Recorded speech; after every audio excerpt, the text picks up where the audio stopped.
Hello everyone, my name is Gagan and today we will discuss about the validity and renewal procedure of license. तो यहाँ पर हम देखेंगे, जैसा कि आप लोगों को मैंने पहले भी बताया था कि जो आप लोग फूड बिजनेस ऑपरेटर हो, बाई चांस आप फूड बिजनेस ऑपरेटर हो, आप लोगों को लाइसेंस मिल गया है और जो लाइसेंस होता है उसकी वैलिडिटी मिनिमम 1 साल की होती है और मैक्सिमम 5 साल की होती है। इसके बीच का कितने भी दिन का आप ले सकते हो, ठीक है, 1 साल मिनिमम है। अब देखिए आपके पास लाइसेंस है, उस पर डेट ऑफ एक्सपायरी जो लिखी है, सपोज करिए वो आज की तारीख लिखी है 5 अक्टूबर 2020, ठीक है, कि 5 अक्टूबर 2020 तक डेट ऑफ एक्सपायरी है उसकी। तो आपको 5 अक्टूबर से 30 दिन पहले, मतलब 5 सितंबर 2020 से पहले पहले आप लोगों को लाइसेंस के रिन्यूअल के लिए अप्लाई करना पड़ेगा, रिन्यूअल के लिए, ठीक है। रिन्यूअल के लिए आप लोग अप्लाई कब करोगे? 30 दिन पहले पहले करोगे। अब देखिए आप लोगों ने अप्लाई कर दिया इससे पहले पहले, तब तो ठीक है। अगर आप 5 सितंबर के बाद करते हो, 5 सितंबर के बाद करोगे तो आप लोगों को 100 रुपए पर डे के हिसाब से फाइन देना पड़ेगा, 100 रुपीज पर डे के हिसाब से फाइन देना पड़ेगा।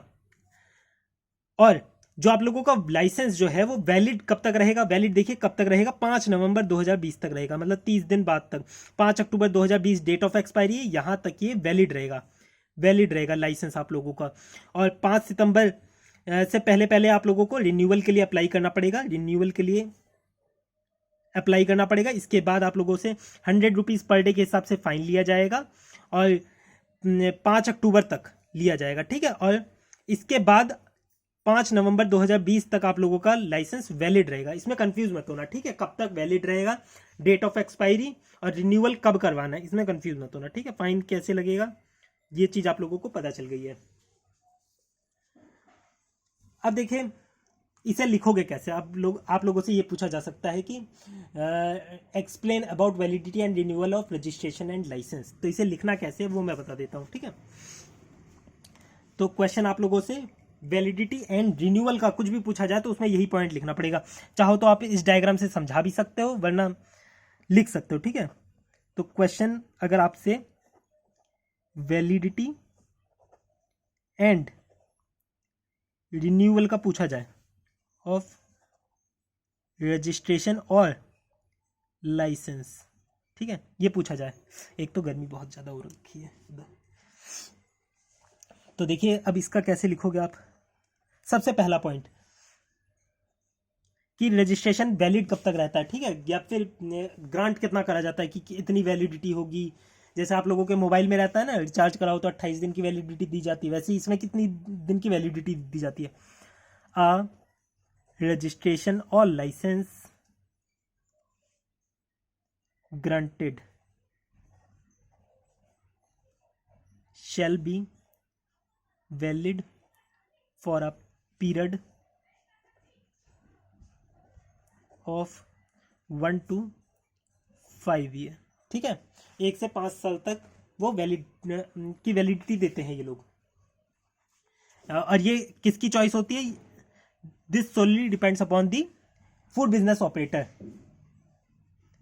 As chosen by food business operator. आप लोग देखते भी होंगे, जब आप लोग अपना मोबाइल रिचार्ज कराते होगे तो उसमें पूछता है ना कि आपको 28 दिन की वैलिडिटी चाहिए या 84 दिन की चाहिए या 365 दिन की चाहिए वैलिडिटी। वैसे ही इनसे भी पूछा जाएगा, जब ये लोग लाइसेंस के लिए अप्लाई करते हैं तो इनसे पूछा जाता है बताइए आपको कितने दिन की वैलिडिटी चाहिए लाइसेंस की, उसी के हिसाब से पेमेंट भी लेते हैं। जैसे अगर आप 28 दिन का रिचार्ज कराते हो तो कम का पड़ेगा 150 रुपये का, और वहीं 1 साल का कराओगे तो 1500-2000 रुपये तक का पड़ेगा recharge.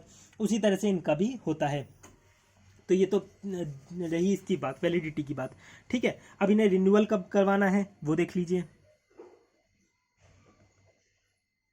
Application of renewal of registration और licence shall be made not later than 30 days prior to date of expiry, ठीक है। डेट ऑफ एक्सपायरी जो है उसके 30 दिन पहले से आपको अप्लाई कर देना, मतलब 5 सितंबर से पहले पहले आप लोगों को रिन्यूअल के लिए अप्लाई करना है। ये यहां पर सोलली बोला गया है। अब नेक्स्ट पॉइंट आप लोगों को क्या बताना है कि वैलिड कब तक रहेगा आप लोगों का लाइसेंस। जैसे मैंने बताया कि 5 अक्टूबर को तो डेट ऑफ एक्सपायरी आ गई, पर आप लोगों का जो लाइसेंस वैलिड रहेगा वो 30 दिन बाद तक वैलिड रहेगा। तो इसे कैसे लिखोगे? रजिस्ट्रेशन और licence shall continue to be valid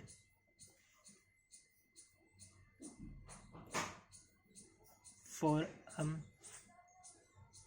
period of 30 days after the date of expiry. ठीक है, डेट ऑफ एक्सपायरी के 30 दिन बाद तक लाइसेंस वैलिड रहेगा, ये यहां पर बोला गया है। अब देखिए, अब आप यहां पर फाइन के बारे में बता सकते हो कि अगर यहां पर 30 दिन तक, यहां पर बोला गया ना कि 30 दिन डेट ऑफ एक्सपायरी से 30 दिन पहले से आपको अप्लाई करना पड़ेगा। अगर आप उसके बाद करते हो तो आप पे 100 रुपीज़ पर डे का फाइन लगेगा। ये चीज़ भी आप लिख सकते हो। तो इसे कैसे लिखोगे? इसे आप ऐसे लिखोगे, थोड़ा पेन नीचे से पकड़ता हूँ ताकि आप लोगों को दिखे। ठीक है, रिन्यूअल फी, रिन्यूअल फी नहीं, ये तो लेट फी हुई ना, तो renewal filed beyond period of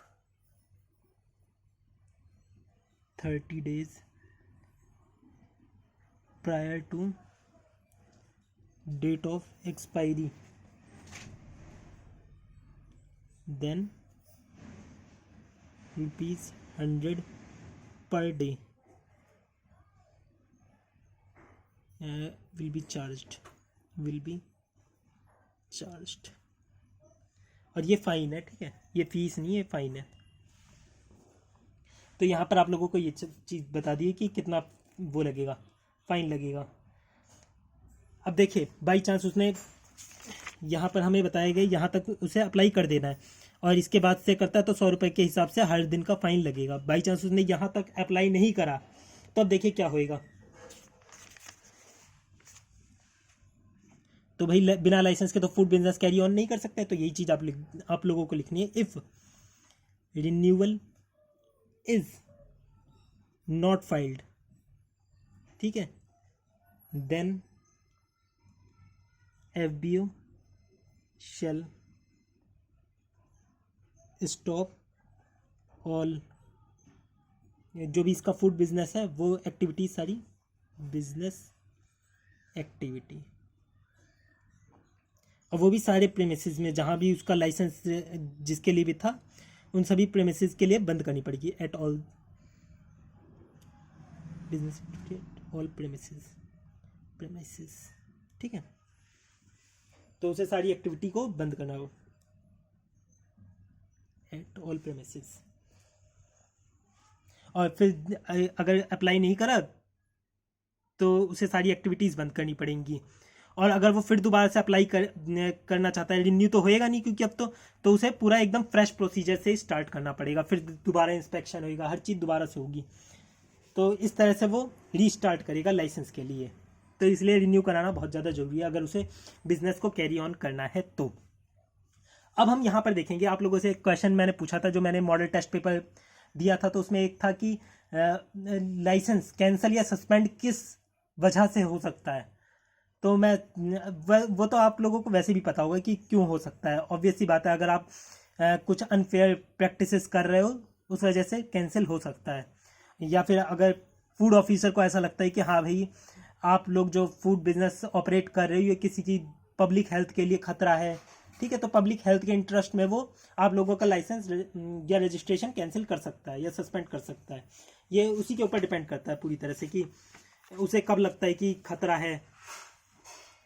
तो इसे आप किस तरह से लिख सकते हो। ठीक है, तो ये क्वेश्चन आप एक बार देख लेना कि मैंने क्या पूछा था कि कैंसिलेशन हो जाए, है ना, कुछ ऐसा क्वेश्चन मैंने बढ़िया सा फ्रेम कर रखा था, तो वो क्वेश्चन देख लेना। और एक क्वेश्चन ये मैंने बोला था कि जो रजिस्ट्रेशन है या लाइसेंस है उस सर्टिफिकेट को ट्रांसफ़र कैसे करवाओगे। फॉर एग्जांपल ये क्वेश्चन है, इस तरह से फ्रेम करा जा सकता है कि by chance food business operator है एक, उसे कोविड-19 हो गया और उसकी उस दौरान मौत हो गई, ठीक है, डेथ हो गई। तो जो उसके रिलेटिव होंगे या फिर कोई भी उसका फूड बिजनेस ऑपरेट करना चाह रहा है, तो वो लाइसेंस या रजिस्ट्रेशन अपने नाम पर कैसे ट्रांसफ़र करवाए। तो ये क्वेश्चन पूछा था, तो इसका प्रोसीजर आप लोगों को लिखना है। तो यहाँ पर अब हम जानेंगे कि रजिस्ट्रेशन लाइसेंस कैंसिल कैसे होता है, सस्पेंड कैसे होता है, प्लस ट्रांसफ़र कैसे होता है। ये नेक्स्ट वीडियो में देखेंगे, ठीक है। तब तक के लिए इस वीडियो को लाइक कर देना। Thank you.